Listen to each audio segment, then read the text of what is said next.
welcome to the SVG-TV news for Monday, November 16th. I'm Khalil Kato with the details. Leader of the New Democratic Party, Dr. Godwin Friday, has thanked the party's slate of candidates in the 2020 general elections, which the Unity Labour Party won with a 9-6 majority. Dr. Friday expressed his gratitude at the party's thank you rally last Saturday evening at Heritage Square, where he commended them for the hard work they gave during the campaign. He said their work was necessary not only to change the government, but to maintain democracy. Dr. Friday also had words of gratitude for those who supported the party in its national campaign for change. This is why the New Democratic Party is now the majority party in this country. This is why the people of St. Vincent and the Grenadines said that they prefer the vision that Dr. Friday and the New Democratic Party put forward than what was offered by Ralph Gonzalez and the ULP. That is what you voted for. And we will not stop until that vision that you have accepted is brought to reality in St. Vincent and the Grenadines. We will fight with every breath in our bodies, every strength in our body, to bring that to reality as soon, the quickest time possible. And don't let anybody tell you 5 years. I ain't waiting 5 years. The NDP leader said that he was pleased with what started out as a political campaign, became a movement for change led by the young people, and they must continue the fight. And I say to you, this is not a time to retreat. Do not fear anyone. This is your country. You have to shape it, but the way to do it is we have to stand up. I have no more patience with people who tell me that Friday I want change, I want to support the party, but I'm afraid. We have to put away this fear. Otherwise our country will go backwards. It is not a level playing field in St. Vincent and the Grenadines. I am telling you, the politics of this country has been corrupted and corroded so much. It is no longer a democracy as we have enjoyed it years in the past. The scale is tipped heavily in the favor of the party that is in power. Dr. Friday said he is also satisfied that despite the odds, the NDP ran a disciplined campaign of which he is proud, and their work will continue to bring about the change for which the people voted. Colleagues, we have to be vigorous. We have to defend ourselves. We have to defend the party. We have to defend our supporters. But at the same time, we have to focus on what is important to our people, what the people of the country want, to present a vision for the future, not one of fear, not one of victimization, not one of jingoism, not one of getting people to feel that somehow that the other is bad and that the rest of us have to be afraid of them. That is the campaign that they ran. We know what that leads to. It leads to a dead end because they have not put forward any solutions to the problems of this country. So what it means is that the fight that we started, we must continue it for the sake of our country, for the sake of our beloved SVG. And the three female NDP candidates say they are ready to take on another election battle as they thanked their supporters for rallying behind them. All over the constituency called me and say, I know that you don't have to do this. I know that you have our interests at heart. Please don't go anywhere. And I said, I'm not giving up. I'm staying right here. So look for me, my people of Western George. I'm not giving up. I am staying right here. I am going to bring the victory home for you. Mark it. Team John is still alive and stronger than ever. And where there is hope, there is joy. You voted for me in numbers not previously seen. We almost did it. We would go all the way next time. And I wish it would be soon. I took them by surprise like a thief in the night. Nobody saw me coming. Nobody saw me coming because I was doing everything quietly. All the pundits and all the commentators, oh, she can't do this. He's going to sweep her away and he's going to ride roughshod over her. When? How? Not when I have a team of people in East St. George voting for me, working on my team. Newly re-elected MP for West Kingstown, Daniel Cummings, said a dialogue is needed with him on behalf of the people who elected him with respect to the port modernization project being undertaken by the government. Speaking at the NDP's Thank You rally, Cummings said that he has been asking for the documents on the project for some time now to no avail. He says he has the authority to speak on behalf of the people of West Kingstown where the port is being undertaken. You again, if you do not dialogue with me, and if you do not make the information available to me, I repeat, the people of West Kingstown give me the authority to say to you, no port project unless you work with us. You hear what I say? I speak with the authority of the people of West Kingstown. I have been dialoguing with them. I have sat with them. I have listened to them. I am not talking about myself. I am talking about what the people want. We are the majority, and therefore we have the authority. And we said to you, bring it on. Bring it on. You will see what people power can be. The people want better, and you will not stop it.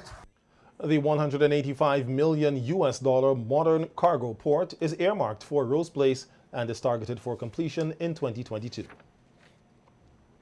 The new Minister of National Mobilization, Social Development, Family and Gender Affairs, Youth, Housing and Informal Settlements, Orlando Brewster, has responsibility for one of the largest ministries.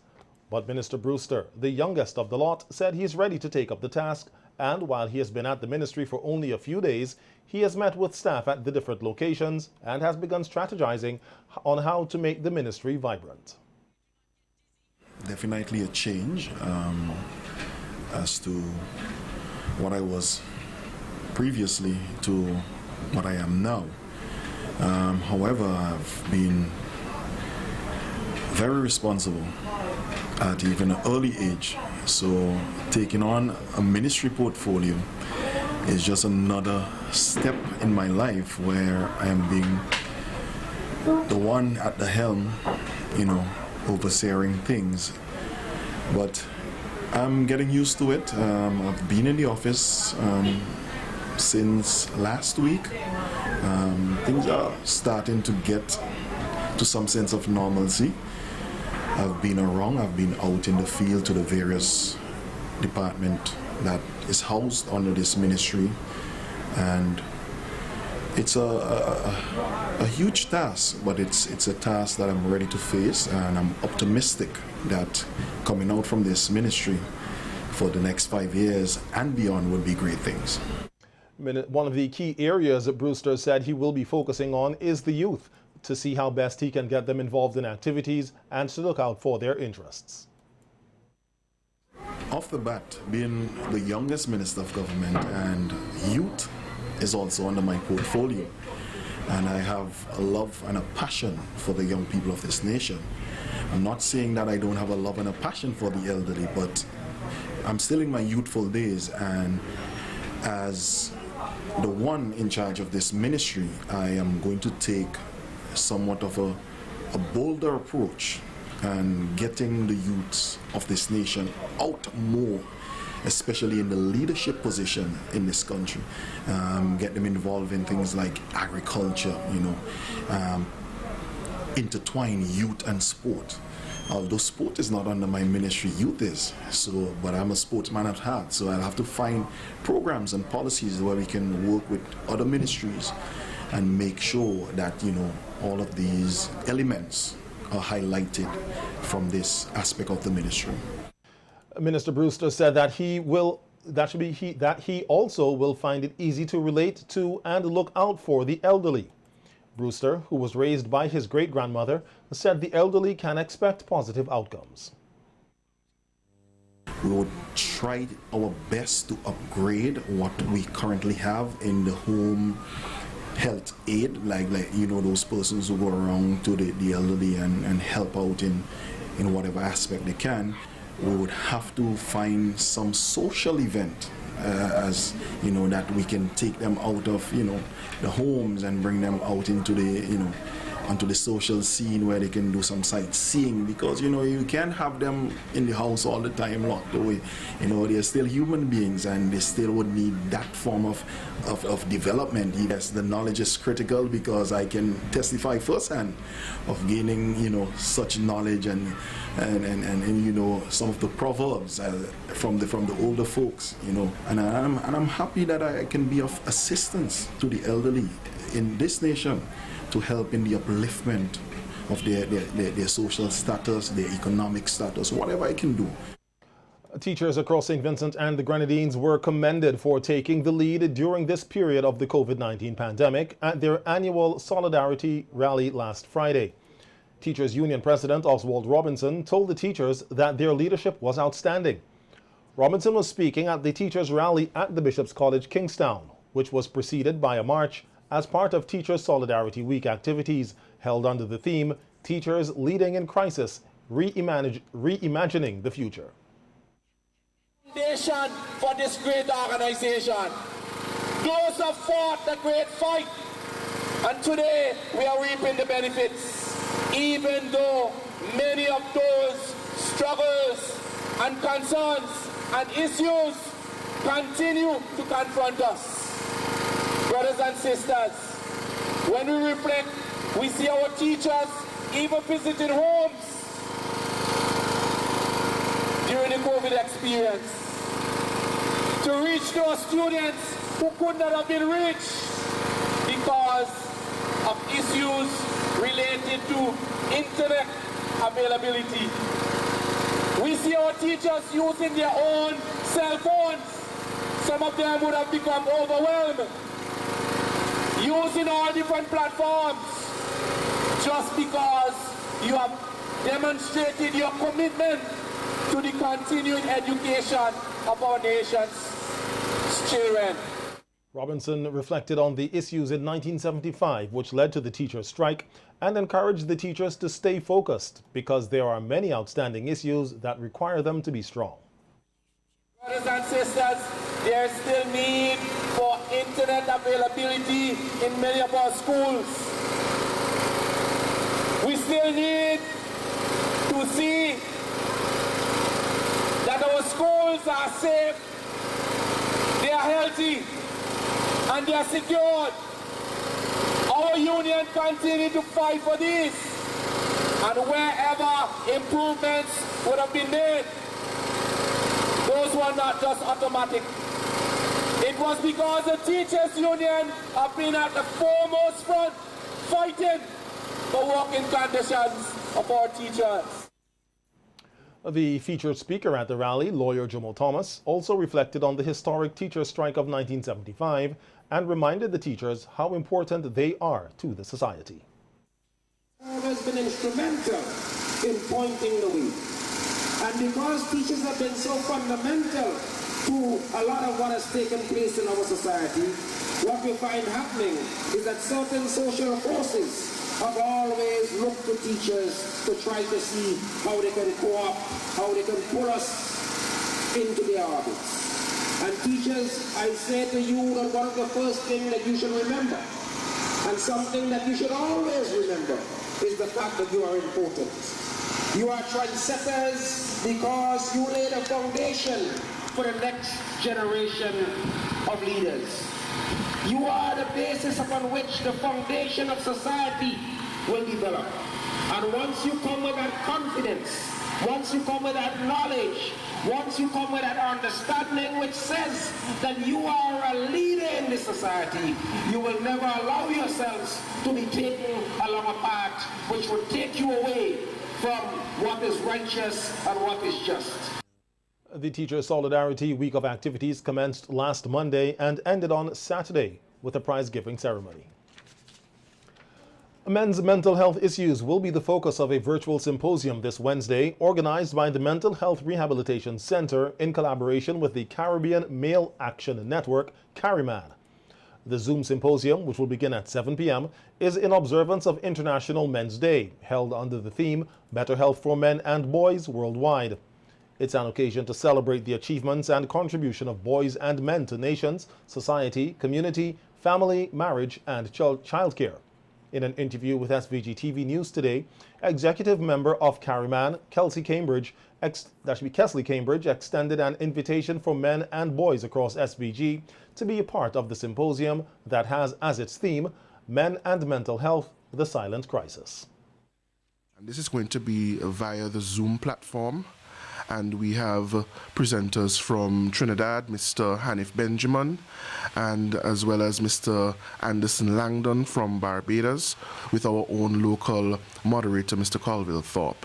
And that the purpose of that symposium is to start the conversation with mental health and men. And we know that in our society there are a lot of different issues that men experience, and now these issues might not be verbalized by men, but we're trying to see how we can get the conversation started to ensure that men and boys are able to live a healthy and fulfilling life. So the purpose of this is just to promote this virtual symposium. We're inviting persons to attend. If it is that you want information, you can call the Mental Health Rehabilitation Center, and the Zoom link is also on the SVG Health Facebook, which is the Ministry of Health Facebook page. Cambridge said men should not be afraid to seek help if they are facing a problem or need advice, noting that both men and women should have equal rights in the society. Be verbalized by men, but we're trying to see how we can get the conversation started to ensure that men and boys are able to live a healthy and fulfilling life. So the purpose of this is just to promote this virtual symposium. We're inviting persons to attend. If it is that you want information, you can call the Mental Health Rehabilitation Center, and the Zoom link is also on the SVG Health Facebook, which is the Ministry of Health Facebook page. So that will be up there, so you can access it and you can join the conversation. We're expecting not only men to attend, but it is open for men, women, young adults, everyone who feel that they can learn from this virtual symposium and definitely contribute to the conversation. The Caribbean Male Action Network is an organization which is not yet established in SVG. However, Cambridge said in coming months, it will be working with men and boys to help them with mental health, physical health, and other social issues they may be facing. Police are investigating the circumstances surrounding the drowning of a toddler in the Lower Canehall area yesterday. The toddler, Malachi Ballantyne, who was 1 month shy of celebrating his second birthday, reportedly went missing and was suspected of being swept away in the nearby river. Police said in a release that at about 11:30 a.m. yesterday, police at the CID and the SVG Coast Guard Service were alerted to a report of a report of a missing child suspected to have been swept away by a river located next to his home. The SVG Coast Guard mounted a patrol about 100 meters offshore in the vicinity of Arnesvale, where the unresponsive body of a male child was discovered floating in the water. The body was taken back to the Coast Guard base at Caliacor, where it was identified as that of young Ballantyne, who was subsequently pronounced dead by the district medical officer. Residents said that yesterday the river was high as a result of the rains. The toddler is the last of 3 siblings. A post-mortem examination is expected to be conducted on the body, and police are investigating. Workers with the regional airline Liat received termination letters last month, but 103 were retained. And here in St. Vincent and the Grenadines, there are 41 workers who were laid off. President of the SVG Liat Workers Union, Jeremiah Howard, said they are yet to have talks with the Prime Minister, who in late August said that he would meet with workers. Howard said that new developments are taking place with Liat, but workers here in SVG are not hearing anything from the Prime Minister, and they are feeling neglected. The administrator said that he doesn't see the Layoffs staff getting anything close to severance anytime soon. At one point in time in one of the meetings, he indicated that he was going to take it to CARICOM, where he was going to ask the CARICOM, each CARICOM government to pay their staff locally. That was the latest we heard about that. It seems as though he has not been successful with that, and we are basically left unattended. It is very distressful, I would say. We feel neglected, and in some cases even disrespected, because up to now we cannot even secure a meeting with our Prime Minister. There has been no communication. The union president said there are a few Liat workers employed before the termination who were never paid. He said this was among the issues to be raised with the Prime Minister. The workers that were working here, they were not paid. They were not paid from, I think it's June and July. The Grenada Prime Minister paid his workers, and he paid them the full salary. We haven't been paid by Antigua, by Liat. As a matter of fact, one of the reasons we wanted to meet with the Prime Minister is to ask if he can pay the workers. And it was just like about 4 to 6 workers, I think. It wasn't much. And it was an agreed 50% salary. It wasn't really, it wasn't really a great quantum of money.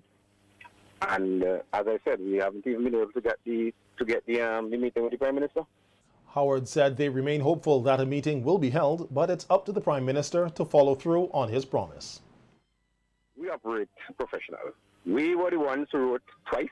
We wrote once, and then we called twice. It was in the public domain. The Prime Minister knows we wanted to meet with him. We were very patient. We allowed him to go to the campaign. As a matter of fact, we didn't want it to seem political, so we allowed the campaign to go on. The campaign is done now. It's finished now. It's over. And as a matter of fact, we really should have gotten this meeting since, I would say, about July. So as I said, it is. I cannot compliment him for how he handled the situation. I simply cannot compliment him.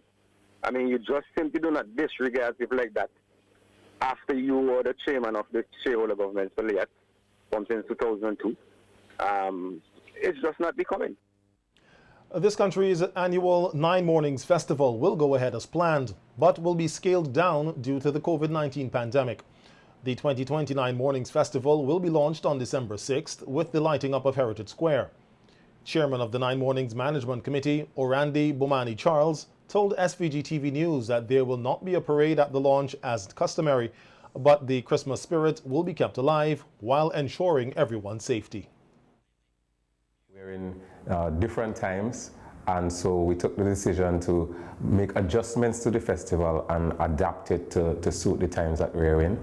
And so the message really would be to celebrate Christmas safely, responsibly, and to be responsive to the circumstances as they arise. Understanding the uniqueness of the festival, we realize that it offers us the opportunity to go forward with the festival, minimizing aspects of the festival that may pose a risk to organizers and the public at large, and emphasizing aspects that would be less risky, so families can still come to communities and look at the lights. We'll be really promoting the necessary protocols, wearing of masks. Charles said that communities are keen on keeping the 9 Mornings tradition alive, and he is encouraging individuals to do their own lighting up of houses as well. It's a perfect opportunity for persons to engage in your own private home lighting up, and public and private businesses in Kingstown and around St. Vincent and the Grenadines have an opportunity as well to engage in some community lighting. And so we really want persons to help us to generate that sense of Christmas, that sense of 9 Morning spirit in St. Vincent and the Grenadines, to help us really elevate our spirits at the end of a very challenging year. Yes, we actually met with about 45 or so community groups back in on October the 12th, I think we had that meeting, and they indicated that they're ready to go. They were just waiting for some directions and to see where we were going to go. Of course, we had to wait and see how things were shaping up in terms of the pandemic. As it relates to the 9 nights, Charles said that preparations are well underway for the lighting up at the Botanic Gardens. 9 nights at the Botanical Gardens, that the preparation is well on their way. And of course, the Botanical Gardens provides a perfect setting for crowd control and social distancing and so on. And so that program will be on as well. And various other major communities will be continuing with their 9 mornings and 9 nights programs. A lot of major festivals in the region in St. Vincent and the Grenadines have been cancelled, but Christmas has its own vibes and spirit, and we want to keep that alive this year, definitely. 9 mornings activities traditionally run from December 16th to 24th, and the theme this year remains celebrating a unique Vincentian tradition. The St. Vincent and the Grenadines Red Cross Society has begun its capacity building of personnel in target communities that are involved in its Community Resilience Building CRB project. In collaboration with the National Emergency Management Organization, NEMO, the Red Cross held training for 25 persons from 3 focus communities, namely Bookament, Magum and Overland, and Paget Farm in Beckway, along with persons from host community Layu. The training exercise, which was carried out from November 6th to 8th, aims to prepare persons from these target communities to become Community Disaster Response Team CDRT members. Participants were also provided with opportunities to build professional and social bonds among the 3 CRB communities.